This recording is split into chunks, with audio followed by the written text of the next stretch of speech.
Welcome back, Steelers Nation, to another edition of the Steel Factory podcast. I'm Rion, your host, with my co-hosts today. What's going on?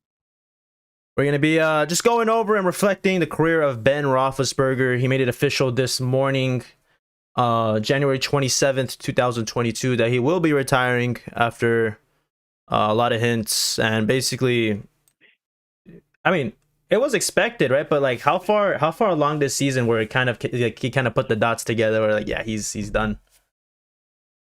Ooh, I don't know. Probably like wasn't there one play where like someone rushed right through our entire line and they were just like fucking flat-footed? Like probably then he's like, yeah, I'm over it. I think it was the big pay cut going into the season before the season, right?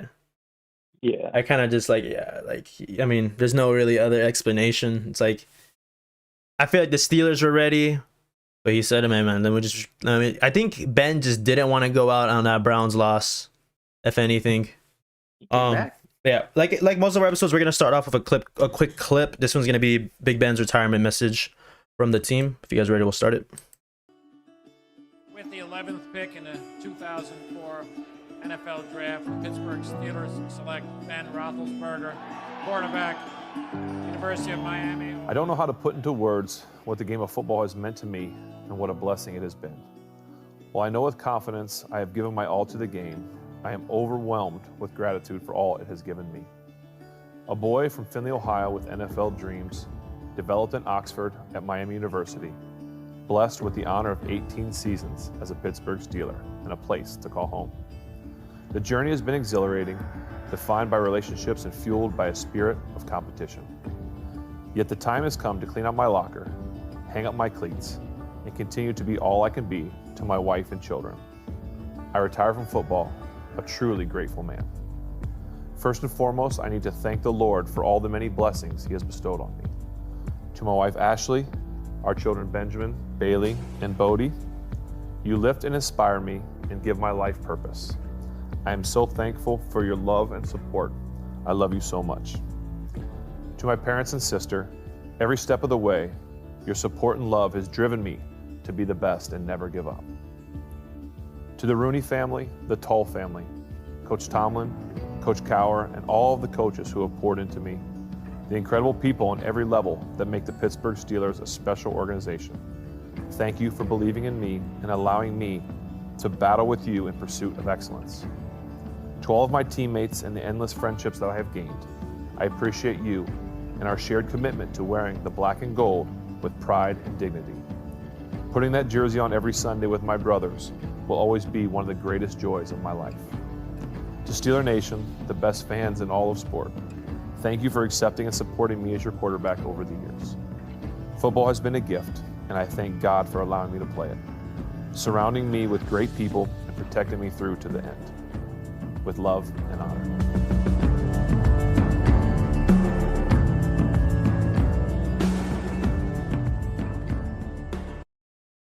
I mean, I don't know what to say, man. I'm an emotional guy. I first saw the video when I got out of the gym this morning, and literally I was just watching it as I was walking to my car in the parking lot. And I'm pretty sure people were just looking at me like, "What's wrong with this dude? Why is he so sad?" Honest, I can't believe they use Comic Sans in the locker room. I'm kind of disappointed. I mean, I didn't expect to put on a Steelers jersey till like August, but here we are. I had to put on the 7 for this episode, but I don't know, man. Ben, all-time Steeler. You got to put him like top 3, right? With Joe Green, probably Bradshaw. I don't know. Jack Lambert. We have him second after Green. Yeah, I mean, people will say. I think everyone could agree that Ben is the better quarterback than Bradshaw. Although Bradshaw has the rings on him, but yeah, Ben. Let me just read off a few accolades really quick. 6-time Pro Bowler, 2-time Super Bowl champion, 3-time AFC championship, 5th in passing yards all time, 5th in pass completions all time, 8th in passing touchdowns all time, and 3rd in passing or postseason passing yards, just behind Peyton Manning and Tom Brady. And of course, the most games ever played by a Pittsburgh Steeler. I mean, considering the era he played in and the fact that that's where he's ranking all time, it's quite unbelievable. And I don't know, like you got to put this guy like at least top 10 all time, right, in the quarterbacks. Yeah, definitely. Considering where he's at, just based off of these. I mean, there's quarterbacks, of course, that have more Super Bowls, more postseason wins, even. But the fact that he was able to accomplish and the way he did it, I mean, there's no really other way or other like players to compare him to, right? Like the amount of times we're yelling at the TV, Ben, get rid of the ball, Ben, get rid of the ball, and this guy just fucking keeps extending the plays to the very last second. I mean, you could even throw in this accolade: he's the most sacked quarterback all time because this dude would not get rid of the ball, and he just keep fighting for every second just to get that amazing play where he just extends it and throws it downfield to whoever. The names have changed over the years for receiver for the Steelers, but one thing that was certain for the last 18 years was that Ben was going to throw that ball downfield. But yeah, I mean, that's just something Ben would always do. And I think we're going to kind of just go down the list of some of our favorite Ben moments. I don't know who wants to start. I'll go first. It was 2010, 2011 AFC playoffs when we played the Ravens in the divisional round. Yeah. Third and 19 when he threw the ball to AB. AB's rookie year, AB's rookie year, we got a 3rd and 19 to the goal line pretty much that set up a Mendenhall touchdown, I think. That sealed it, right? It was a tie game at that point. Final 2 minutes. Tied at 24, then that big catch. And AB had the ball on his helmet. The helmet, right? Yeah. That's probably maybe one of the better throws of his career, too. That's one thing. I think AB even did a Twitter, Instagram post, and I was like, imagine if we got to see those guys keep going at it for another, 2-3 years? Oh, my God. I mean, I think we saw. I think their primes matched up pretty well. Oh, definitely. I mean, but just the more records that they could have broken if they just would have continued. You know what I mean? That's true.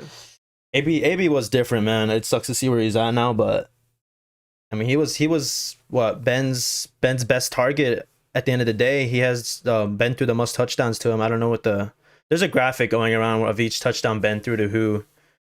We could go into that, but yeah, I'll do my favorite Ben moment next. Not really a moment, but we all kind of saw the stars aligning that he might have been retiring after that elbow injury in 2019, because like the offense looked terrible in those the game and a half he played. And the next thing you know, he's coming out of the game, and then literally the next day, I remember being in class, and I'm hearing the news that he's out for the year. He's placed on IR, surgery expected, and I'm just in shambles. I'm thinking, I just watched this guy's last game already, and he went out like that. And then, of course, he does a surgery. He rehabs and gets back, and then we start off 11-0 the next year, and that just showed how tough Ben was and how he just personified the ultimate Pittsburgh Steeler. I know I guess a quote going around that if you were to just paint any picture of the ideal Pittsburgh Steeler, it'd be Ben Roethlisberger, the big 6'5", 240, 245, 250. It fluctuated throughout his whole career how much he weighed. 70. Before dinner, after dinner. This big body, and then just the mentality. Just another moment. When freaking Haloti Ngata just broke his nose in the middle of that Ravens game, and then you see the blood of him coming out the sideline, his nose is just fucked up, crooked. Oh my God. He comes back in. Like, that's just the fucking player Ben was, man. And but yeah, I think that's mine though. This even though the last year didn't end the way we would have liked, despite that start, but just the fact that Ben came back. And he wasn't Ben, like prime Ben, of course, but just the way we were able to just keep winning games, and that just kind of showed how Ben was. And even till the end of this season, I think Ben even led the league in fourth quarter comebacks this season with like 7 or 8.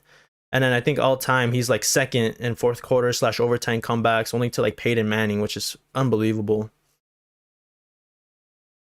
I think my favorite Ben moment's definitely just how much, I guess, like in general, like how much it always felt like he would keep us in it. Like, it always felt like we had a chance at the end of the game. Right. It's like, okay, we're only down a score.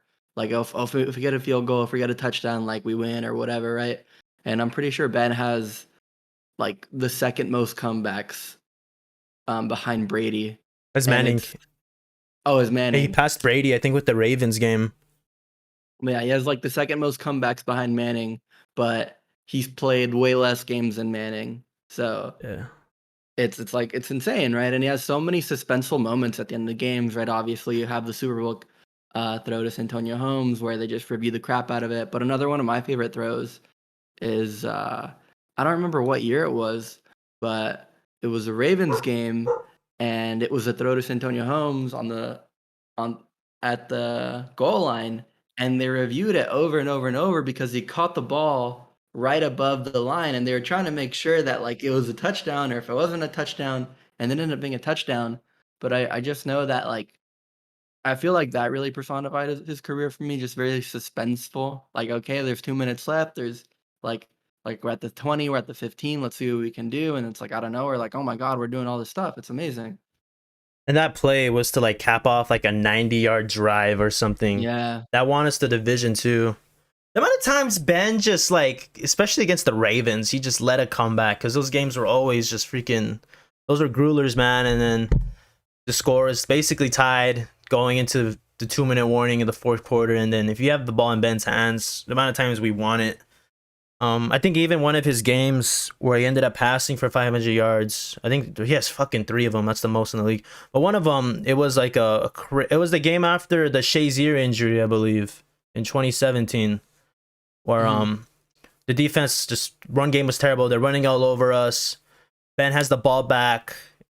Freaking throws another dime to AB down the corner, and then he sets up Baza with a game-winning field goal that won us that game too. I mean, just countless times where Ben just kills the Ravens.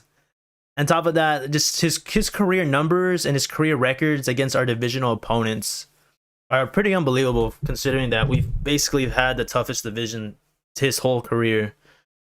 And we have a final topic. Do you retire the number 7? I know the Steelers, they have a long list of numbers that are issued. Like you could put Palomalu, Jerome Bettis on the list, even Terry Bradshaw. But there's only 2 numbers retired, 70 and 75. I know the Steelers didn't retire Joe Green's number till like maybe 2015, I believe. But do you put Big Ben on that list? And if so, how long from now?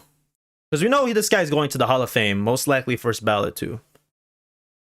I guess, I mean, going by Joe Green, maybe like 30 years from now. 30 years from now? Yeah. Some more 7s. No one will ever wear it.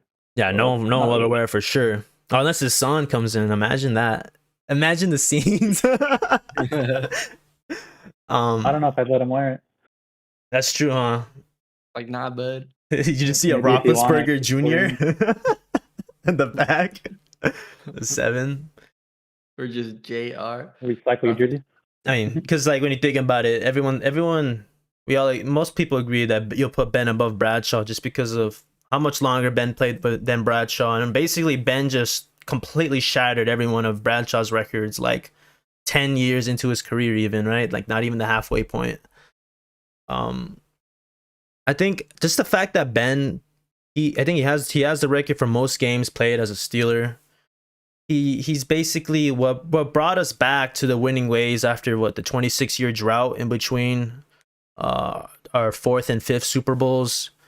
And then I think Ben just kind of represented a new era in Pittsburgh, and I think Ben just personifies that era, and I think you give him the recognition he deserves, and you retire that jersey number formally, I believe. I don't know like what an opposing case could be. Well, you can't just be retiring every number. But I feel Ben is worthy enough to put him in that category. Mm-hmm. I think if anyone would get retired from this era, it would only be him. Exactly. You don't retire Yeah. anyone else's. All of our other like really great players have been 3-4 year things, as opposed to like real like, okay, this guy's been a Steeler, you know. From the beginning to the end, Ben was always Ben in that he stood clutch, and that's one thing Ben always did. to the very end of the game, you always thought you'd be in it. No matter how poor our defense was, no matter how bad the old line was, how bad the running game was, just no matter what, no matter how great the opponent was, you always thought you had a chance when number 7 was stepping onto the field. I had another thing that I wanted to bring in, but I guess it just slipped my mind. I don't know if you guys have anything else to add. I guess another moment that I liked a lot was the fake spike to AB against the Cowboys. That was so close from being like the best moment ever, and then our defense just let up Ezekiel Elliott that very next play. I feel like that game and that play represents that like 4 or 5 year window where we had like, I would think, the best offense at that time. Oh, that's what I wanted to say. So terrible.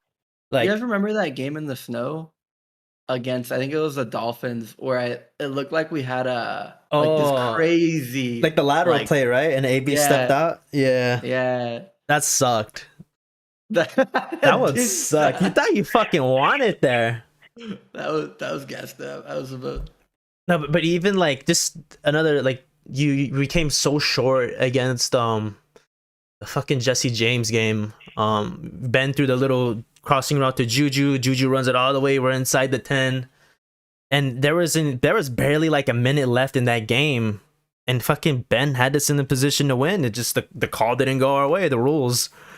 And then I think that's the very next season, it was a Raider game.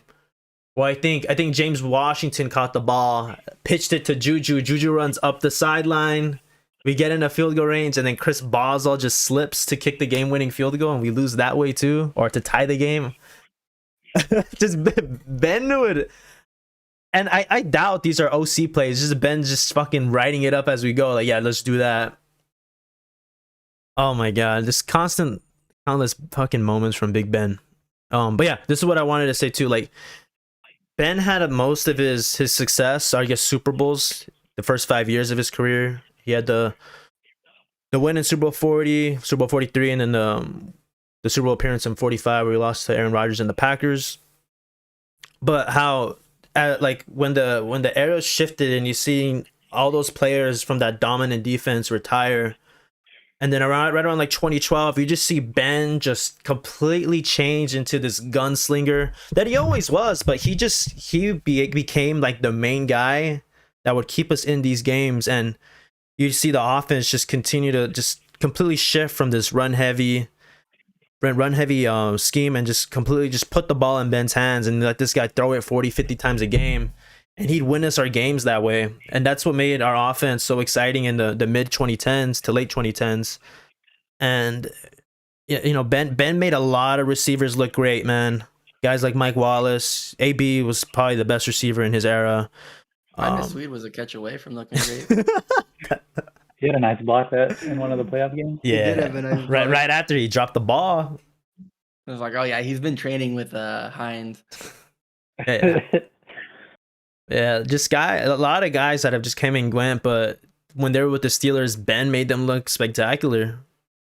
Martavis Bryant, fuck, man, that guy was a beast too. Who did we replace him with? Sammy Coates. That's Juju's replacement, not mine. Oh my God! Oh no, wait. Sammy Coates was a year. Martavis had like a year suspension, right? And then by the time Martavis come back, Coates was gone or something. But even guys like Marcus Whedon, they had a short stint with the Steelers. He came in and he was like an excellent number 2. Made Sanders look good. Emmanuel Sanders is another name. Emmanuel Sanders is probably the only receiver that has gone on from the Steelers after and actually had a really good career still, or a sustaining one. Guys that there's a lot of receivers that have came or they were drafted by us and then we let them go after the rookie contract and they just fall off. Like I'm listing like Marcus Whedon, Mike Wallace, Martavis. I'm not gonna throw AB on there because he has his own issues. But yeah, James Washington. James Washington's next, man. I don't know what to tell you. I think that's what made Juju so scared to leave.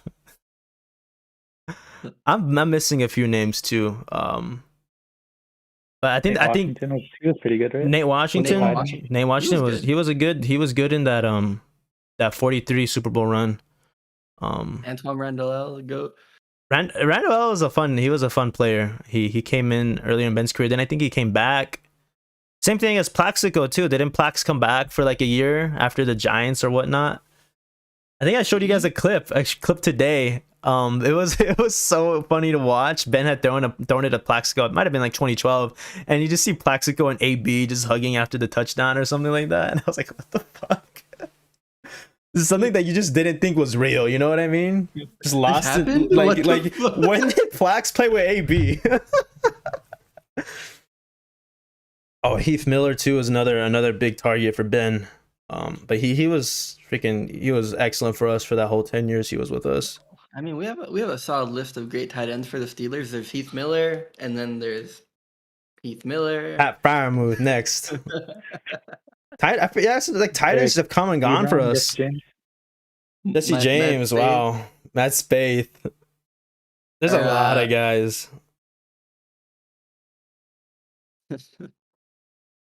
Are y'all good with this one? I think that's gonna do it for us today. Short episode. This is our Big Ben tribute. So that's gonna be it from us today. And all we could say is thank you, Ben, for these 18 years that we got to grow up watching you. I'm gonna cry if I keep going on with that one, but just thank y'all for listening. Later.